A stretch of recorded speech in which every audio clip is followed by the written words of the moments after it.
Keshavananda Bharti versus, है ना, Keshavananda Bharti versus Kerala राज। नाम सुने होंगे, केरल राज, केरल स्टेट या राज बोलेंगे। तो ये जो है 1973 में इसका फैसला आया था। 24 अप्रैल 1973 को, 24 अप्रैल 1973 को इसका क्या आया था, फैसला आया था। तो जिसमें किसकी जीत हुई थी, केशवानंद भारती की जीत हुई थी। और बाद में ये केस जो है ट्रांसफ़र होकर कहाँ चला गया, तो सुप्रीम कोर्ट में। ये क्या होता है, केरल राज। तो ये इसमें जो केस लड़ेंगे, ये जो केरल स्टेट केरल राज है, तो ये एडवोकेट जनरल उसका केस लड़ेंगे। और सुने होंगे गोलकनाथ पंजाब वर्सेस पंजाब, है ना, गोलकनाथ और पंजाब के बीच जो केस था, कब था, 1967 में उसका जो डिसीजन आया था, है ना। और उसमें क्या बोला गया था कि मौलिक अधिकार में संशोधन नहीं हो सकता, है ना। गोलकनाथ वर्सेस पंजाब का जो केस था वो क्या था कि उसका जो फाइनल डिसीजन आया वो ये आया कि मौलिक अधिकार में संशोधन नहीं हो सकता। लेकिन केशवानंद भारती वर्सेस केरल में क्या हुआ कि मौलिक अधिकार में संशोधन हो सकता है, लेकिन उसके बेसिक स्ट्रक्चर में परिवर्तन नहीं होना चाहिए। मौलिक अधिकार में संशोधन हो सकता है, लेकिन बेसिक स्ट्रक्चर में संशोधन नहीं हो सकता है। इसका मतलब ये है कि आदमी के हित के लिए यदि मौलिक अधिकार में भी संशोधन करना पड़े तो वो हो सकता, ये था। और इस प्रकार से तो राज्य सरकार का जो केस लड़ता है ना, राज्य सरकार के तरफ से जो वकील होता है, लीगल ऑफिसर होता है, वो कौन होता है, एडवोकेट जनरल। भारत सरकार की तरफ से 2 होता है, सबसे बड़ा अटॉर्नी जनरल, और उसके नीचे जो होता है वो होता है दूसरा सबसे बड़ा कानूनी अधिकार सोलिसिटर जनरल। वर्तमान में के वेणुगोपाल जो AGI है, अटॉर्नी जनरल, और सोलिसिटर जनरल कौन है, तुषार मेहता। और जब बोलेंगे राज्य का सबसे और प्रथम यदि बोलेंगे अटॉर्नी जनरल भारत के, तो MC शीतलवार हो जाएगा। क्या हो जाएगा, MC शीतलवार। उसके बाद हमारा है कि pocket veto is a power of home. Question है पॉकेट वीटो। 3 प्रकार का वीटो होता है। Pocket veto is a power, pocket veto is a power of home. Home मतलब किसका, मतलब जो पॉकेट वीटो है वो किसका पावर है, PM, B नंबर में CM, D नंबर में SC supreme court, C number में, और D नंबर में है प्रेसिडेंट, मतलब राष्ट्रपति। जो पॉकेट वीटो है वो किसका पावर है, तो वो जो पावर है वो किसका है, राष्ट्रपति का। पॉकेट वीटो का जो पावर मिला है वो किसको मिला है, राष्ट्रपति का। तो ये जो वीटो होता है ना, वीटो पावर हम लोग बोलते हैं ना, जैसे बोलते हैं ना कि जो 5 देश है संयुक्त राष्ट्र सुरक्षा का, वो अस्थाई सदस्य है, जिसमें कौन है, अमेरिका है, चाइना है, फ्रांस है, ब्रिटेन है और रूस है। वीटो पावर मतलब स्पेशल पावर, है ना। उसका जो डिसीजन मेकिंग में जो हिस्सेदारी होगा वो क्या होगा, ज़्यादा होगा, तो वो वीटो के अंतर्गत है, मतलब स्पेशल पावर। तो हम लोग वीटो के बारे में बात करेंगे तो 3 प्रकार का वीटो होगा। एक होगा आपको एब्सोल्यूट वीटो, 3 प्रकार का वीटो। एक होगा एब्सोल्यूट वीटो, एक होगा आपको पॉकेट वीटो, और एक होगा आपको सस्पेंशन वीटो। क्या होगा, सस्पेंशन वीटो। 3 प्रकार का वीटो होगा। कितने प्रकार का वीटो होगा, एब्सोल्यूट वीटो होगा, पॉकेट वीटो होगा, और कौन होगा, सस्पेंशन वीटो। और सस्पेंशन वीटो को ही हम लोग क्या बोलते हैं, रेगुलर वीटो। क्या बोलते हैं, रेगुलर वीटो। क्या बोलते हैं, रेगुलर वीटो ही बोलते हैं। एब्सोल्यूट वीटो हो गया, पॉकेट वीटो। तो पॉकेट वीटो हो या एब्सोल्यूट वीटो हो या सस्पेंशन वीटो हो, इसको हम लोग रेगुलर वीटो किसके अंतर्गत आता है, किसका पावर है, तो राष्ट्रपति का है। और सस्पेंशन वीटो को हम लोग क्या बोलते हैं, रेगुलर वीटो भी हम लोग बोलते हैं। नेक्स्ट जो हमारा क्वेश्चन है, नेक्स्ट क्वेश्चन हमारा वो आपको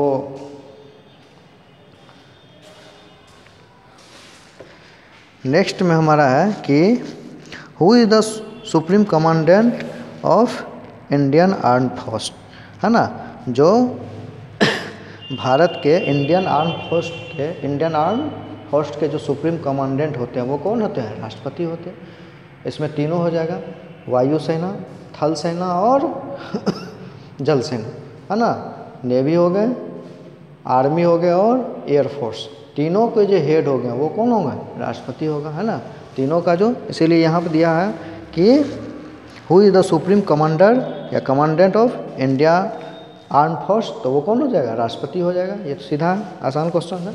नेक्स्ट क्वेश्चन में हम लोग देखते हैं कि विच आर्टिकल, ये तो देख लिए हैं। उसके बाद हमारा है कि सुप्रीम कोर्ट के द्वारा इंटरनेट का यूज, सुप्रीम कोर्ट के द्वारा इंटरनेट का यूज आर्टिकल 19 के तहत, ये सॉरी इसमें है इंटरनेट का यूज, है ना, इंटरनेट का यूज संविधान के किस अनुच्छेद के अंतर्गत, किस अनुच्छेद के अंतर्गत है? तो जो इंटरनेट का यूज है किस अनुच्छेद के अंतर्गत है? तो ले लेंगे अनुच्छेद 22, बी नंबर में अनुच्छेद 20, सी नंबर में अनुच्छेद 19, डी नंबर में अनुच्छेद 23। तो यहाँ कहता है कि जो इंटरनेट का हम लोग यूज करते हैं वो संविधान के मौलिक अधिकार के किस अनुच्छेद के अंतर्गत है? तो ये हो जाएगा अनुच्छेद 19 के अंतर्गत। किसके अंतर्गत हो जाएगा? Right to freedom of speech, right to freedom of speech. मतलब इसका मतलब ये हुआ कि अभिव्यक्ति की स्वतंत्रता का जो अधिकार है, मतलब अभिव्यक्ति की जो स्वतंत्रता है, उसी के अंतर्गत क्या आ जाएगा? इंटरनेट का यूज भी आ जाएगा। मतलब इंटरनेट का यूज जो है वो किसके अंतर्गत है? तो अभिव्यक्ति की स्वतंत्रता के अंतर्गत है। किसके अंतर्गत है? अभिव्यक्ति की स्वतंत्रता का। उसके बाद कहता है who is the female Lok Sabha speaker, who is the first female Lok Sabha speaker. तो भारत का जो पहली महिला लोकसभा स्पीकर थी वो कौन थी? मीरा कुमार। तो चूँकि वो महिला है फिर भी उसका जो टाइटल वो क्या है? कुमार है, कुमारी नहीं है। तो पहली महिला लोकसभा स्पीकर जो है ना, ये सब क्वेश्चन तो आसान है, वो कौन है? मीरा कुमार। और द्वितीय कौन बनी थी? तो बीजेपी की सरकार में बनी थी सुमित्रा महाजन, जो इंदौर से सांसद थी। और जो मीरा कुमार बनी थी उस समय वो कहाँ की? सासाराम की सांसद थी। और जो मीरा कुमार है वो किसकी बेटी है?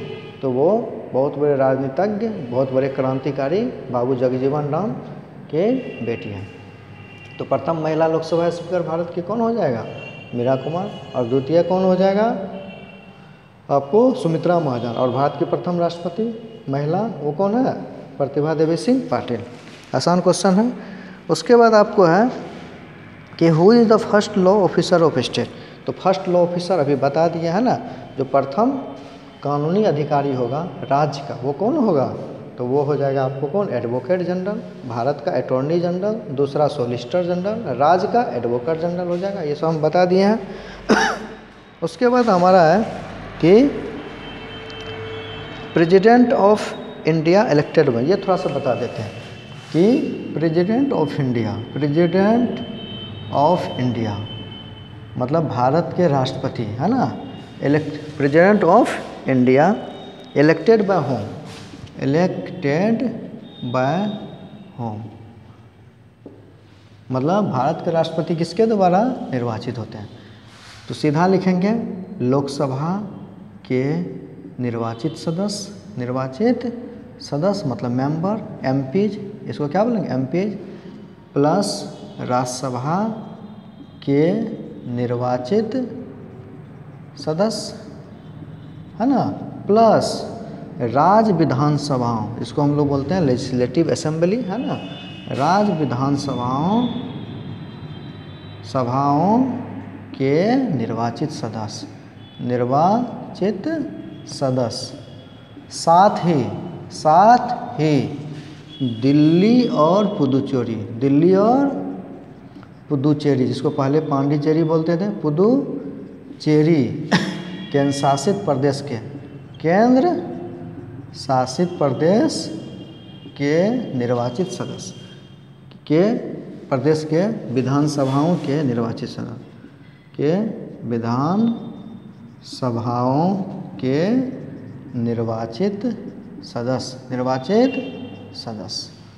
इसमें हम लोग लिख सकते हैं कि राष्ट्रपति का कोई कैसे इलेक्ट किया जाता है? तो लोकसभा के सदस्य निर्वाचित, राज्यसभा के निर्वाचित, राज्य विधानसभाओं के निर्वाचित सदस्य, साथ ही केंद्र शासित प्रदेश जो दिल्ली और पांडिचेरी, जिसको अभी पुडुचेरी बोलते हैं, उसके विधानसभाओं के निर्वाचित सदस्य मिलकर क्या करते हैं?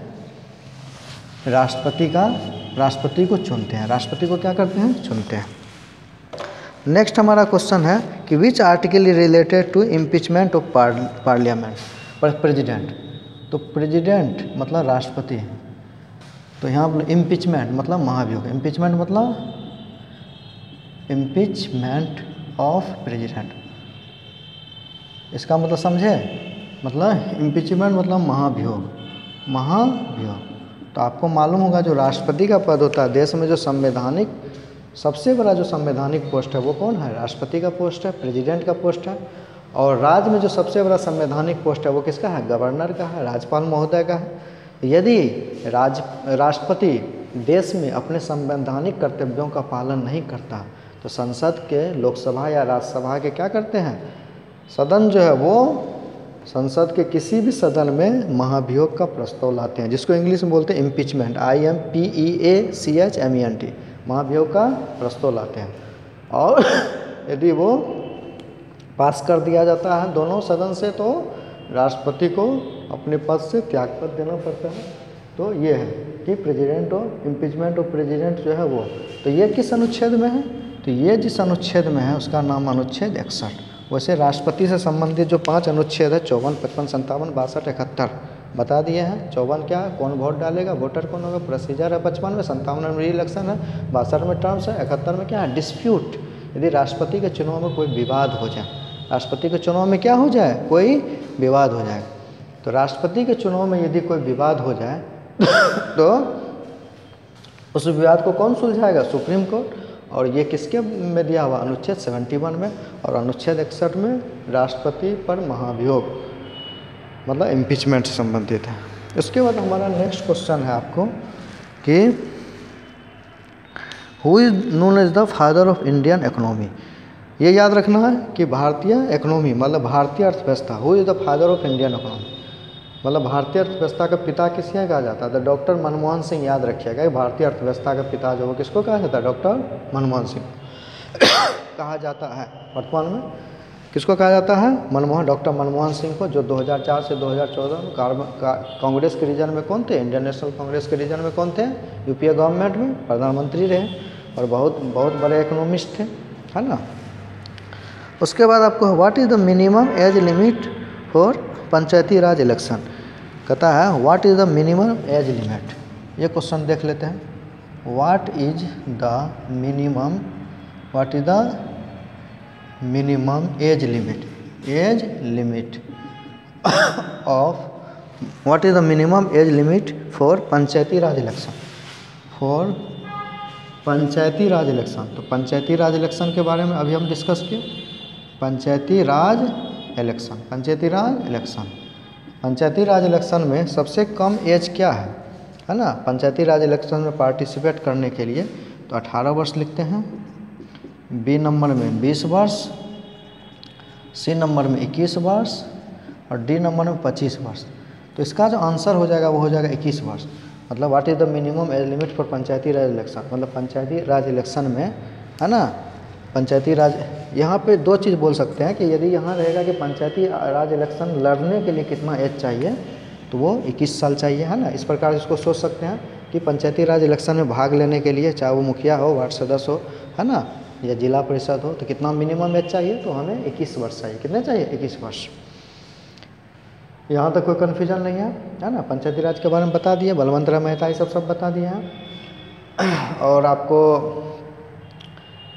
मतलब मिनिमम जो है वो 21 ईयर्स है। कितना ईयर्स है, 20 वर्ष। और इसमें एक चीज़ और बता देते हैं कि जो पंचायती राज इलेक्शन में है उसमें महिलाओं के लिए कितना % आरक्षण है, तो 33%। कितना % आरक्षण है, 33%। कितना आरक्षण है, 33%। वुमेन के लिए, महिलाओं के लिए जो रिजर्वेशन है वो कितना है, 33% है। पंचायती राज इलेक्शन में महिलाओं के लिए कितना रिजर्वेशन है, 33%, मतलब 1/3।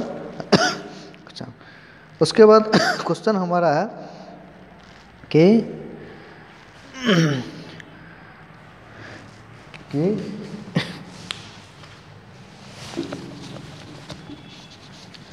उसके बाद 2 क्वेश्चन बच गया लास्ट, हम उसके बारे में हम लोग डिस्कस कर लेते हैं। एक जो हमारा क्वेश्चन है वो कॉन्स्टिट्यूशनल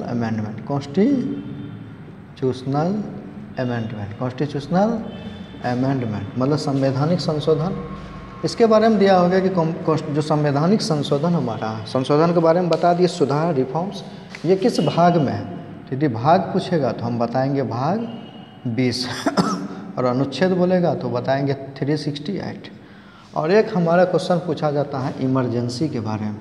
किसके बारे में पूछा जाता है? इमरजेंसी के बारे में, जिसको हम लोग आपातकाल बोलते हैं। आपातकाल ये संविधान में दिया गया है ना, संविधान में मेंशन है, और इसके बारे में बताया जाएगा। तो इसमें भाग हो जाएगा आपको 18 और इसमें अनुच्छेद आपको हो जाएगा 352 से 360। 352 से अनुच्छेद 360। इसमें 352 जो है अनुच्छेद 352 वो किसके बारे में बात करता है? तो राष्ट्रीय आपातकाल के बारे में। किसके बारे में बात करता है? राष्ट्रीय आपातकाल के बारे में। इसको हम लोग बोलते हैं इंग्लिश में नेशनल इमरजेंसी। क्या बोलते हैं? National emergency. क्या बोलते हैं? National emergency.